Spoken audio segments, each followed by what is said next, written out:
তো ছবির background remove করতে চলে যাবেন যে কোনো একটি ব্রাউজারে। আমি ক্রোম ব্রাউজারে যাচ্ছি। এখানে যাওয়ার পর সার্চ বারে টাইপ করবেন remove busy, REMOVE remove busy. Search করার পর যে প্রথমে ওয়েবসাইটটা আসবে এটাতে চলে যাবেন। এটাতে আসার পর এখানে দেখবেন আপলোড ইমেজ নামে একটা অপশন আছে, এটাতে চলে যাবেন। এটাতে যাওয়ার পর আপনার গ্যালারির সমস্ত ছবি দেখাবে।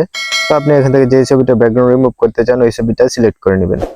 ধরুন আমি এই ছবিটা ব্যাকগ্রাউন্ড রিমুভ করব। এই ছবিটা আপলোড করার সাথে সাথে দেখবেন অটোমেটিকলি কয়েক সেকেন্ডের ভিতরে অটোমেটিক ব্যাকগ্রাউন্ড রিমুভ হয়ে যাবে। তো এখন আপনি যদি এর পিছনে কোনো ব্যাকগ্রাউন্ড অ্যাড করতে চান তাহলে নিচে দেখুন ব্যাকগ্রাউন্ড নামে একটা অপশন আছে, এটাতে চলে যাবেন। এটা যাওয়ার পর আপনি ডিফল্ট কিছু ব্যাকগ্রাউন্ড পেয়ে যাবেন এই অ্যাপের। এখান থেকে যে ব্যাকগ্রাউন্ড ইচ্ছা সেটা সিলেক্ট করতে পারেন।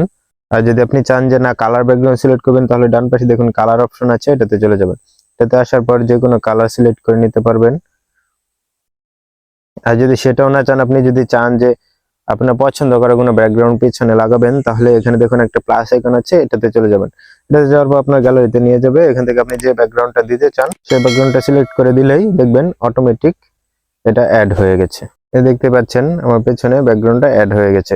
এখানে কিন্তু বোঝাই যাচ্ছে না যে এটা আলাদা করে ব্যাকগ্রাউন্ড অ্যাড করা হয়েছে। যে কোনো ধরনের টেক রিলেটেড ভিডিও পেতে চ্যানেলটি সাবস্ক্রাইব করে পাশে থাকুন।